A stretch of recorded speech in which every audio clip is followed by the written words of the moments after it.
Good afternoon. This is Media Center Ukraine, Odesa, and we are starting for today with the discussion of the current situation in the Kherson region and the city of Kherson.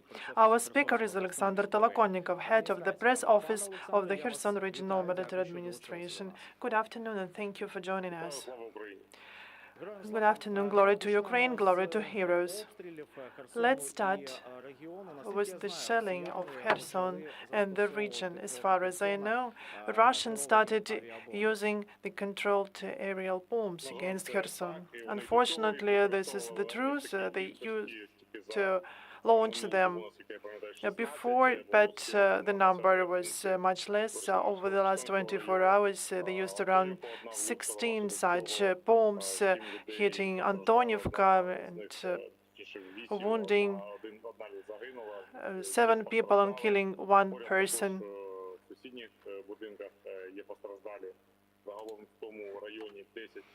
And generally in the region, 10 people were injured. And Belozerska community also was hit by this bomb, and 3 persons were injured. There is an injured person in the city of Kherson, and also in Zmiivka. A woman was injured as a result of such shelling. So over the last 24 hours, 17 persons were injured, and 1 person, 67-year-old man, died. And they continued attacking us in the morning. 10 aerial bombs have been already launched for Olga Ivan Burgunka each.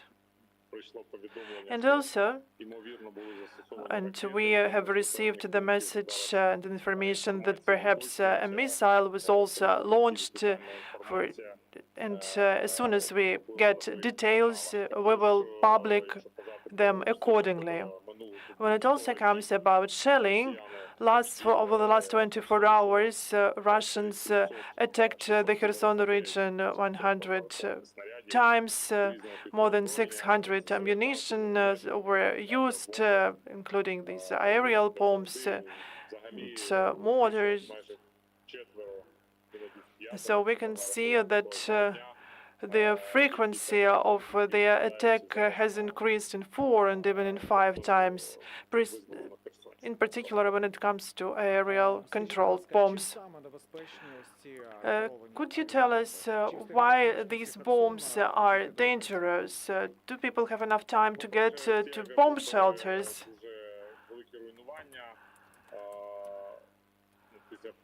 They damaged everything heavily, and if they hit a house, nothing is left, just a big hole of 2 or 3 meters deep.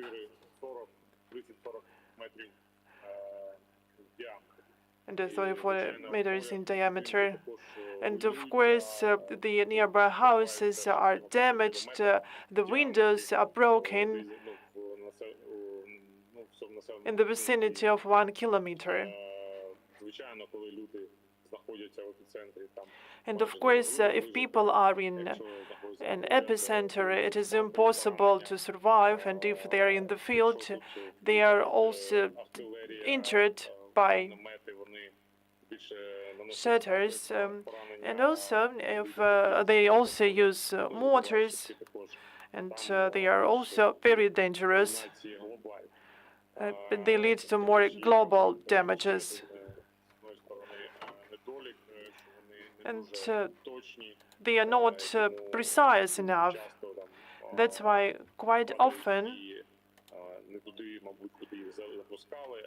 they do not target what initially was targeted, and quite often they hit fields where there is no one there. And of course, this is an advantage for us because we understand that Russians don't have proper ammunition and proper weapons. And this is what we think about these aerial bombs.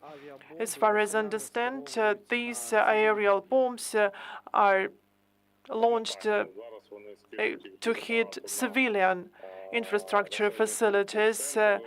Yes, they try to strike the centers of the villages, of towns. For example, the village of Nikolaevka has been also almost damaged, almost destroyed, but they continue trying to hit the residential houses, and there are not so many people left, but they try just to fully destroy, completely destroy this settlement, and they use Su-34, Su-35. They can launch such bombs in 80 kilometers from the target, so they are not cannot be reached by our air defense systems.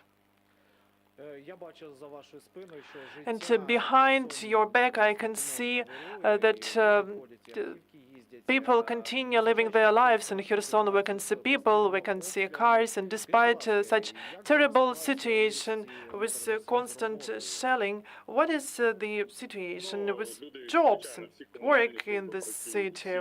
And all communal services, municipal services, they work, and the service centers also work.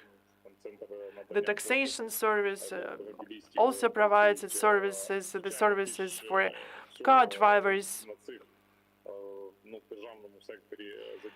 And all these public sector, all these people represent public sectors. Supermarkets are also open. And a lot has been opened.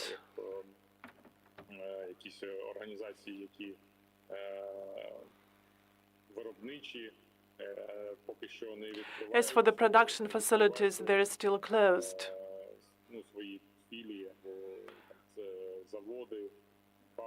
Like factories, plants, they are all closed, but not so many people are left in Kherson.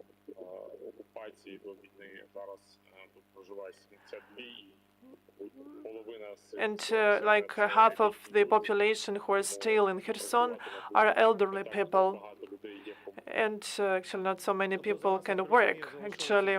So as far as I understand, around 20% of Kherson residents are still in the city, maybe even 30. What is about educational process? 151 schools are open, including 115 on the right bank. They just work remotely. 69,000 children continue their studies online at such schools. We cannot allow to go them offline, and we cannot even just have the mixed system. And we are also preparing bomb shelters for schools, like 43 bomb shelters. As soon as students can start their studies offline, as soon as the shelling is not so heavy. Do you continue finding collaborators and agents of the Kremlin and Kherson? Yes, every day. Every day our law enforcement bodies find collaborators. We publish this information accordingly. Especially very interesting information about our suspicions, about detentions. And what information is collected by Russia's agents? And this is not about what kind of information they provide there, and this is our main task is to find collaborators that collaborated with Russia during occupation and are trying to hide now. So we are trying to identify such people too. And as for providing information, at the moment, not so many people there, but our law enforcement bodies, they also identify such people like adjusters. What regions support the Kherson region? And I know that, for example, Odesa region provides support to restore destroyed houses. What help do you receive from other regions? As far as I know, the Odesa region is the kind of a supervisor of Chabayevska community. It's like Kiselivska Starostap. This is the part of the side-by-side program of the President of Ukraine. When 15 regions said they were ready to support the Kherson region. So first, 26 settlements from the Kherson region were involved in the project. Now this number has reached 102. So these are mainly more or less safe regions that cannot be reached by Russia's ammunition from artillery and from mortars.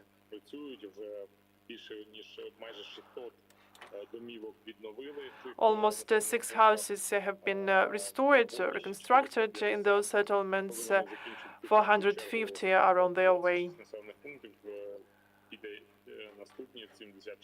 So, and we also have 72 settlements as a part of this program, and Dnipropetrovsk, Kirovograd, Chernivtsi, Lviv, Odesa regions have been rendering support to our region. And this is a very important aid to our people and quite significant progress, and especially when it comes to winterization. So the repairs in the houses, the windows are substituted, etc. And I know that volunteers all the time visit Kherson, especially from Odessa. And what is what are the main needs of the residents of your city?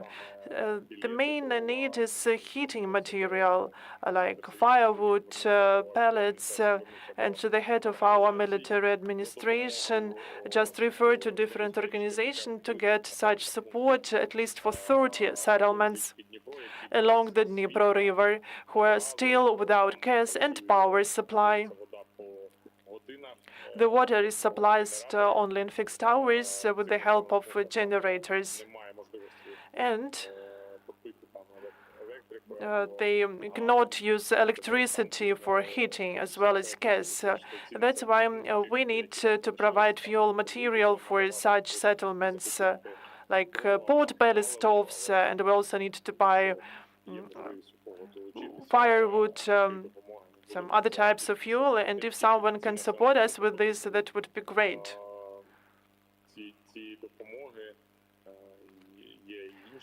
And other settlements are also in need of support. And soon the heating season will start. How are you getting ready to this heating season?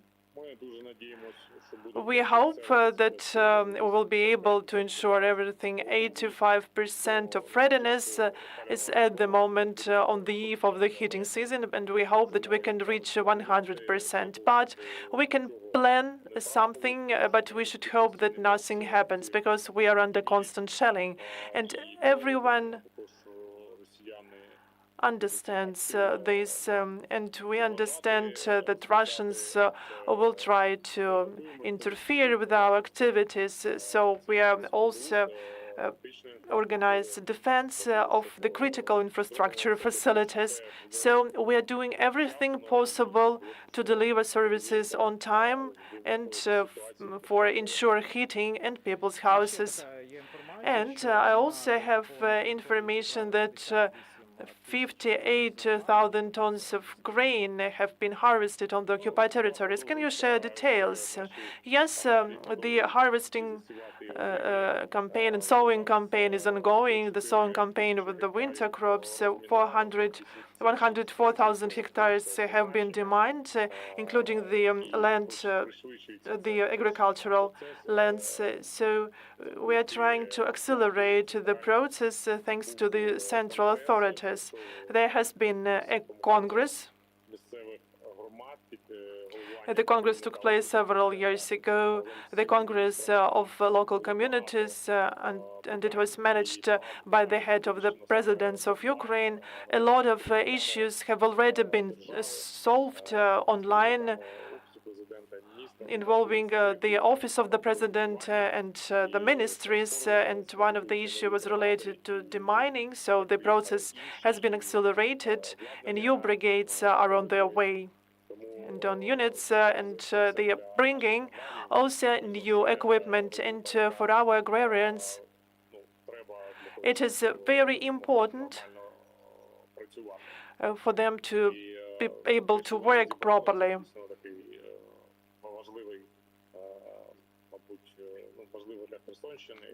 And it is very important for the image of our region, because this demonstrates that our people continue working on the land despite the danger, because some fields, some lands are still mined, but people are ready to work, are ready to harvest, and they are also ready to sow.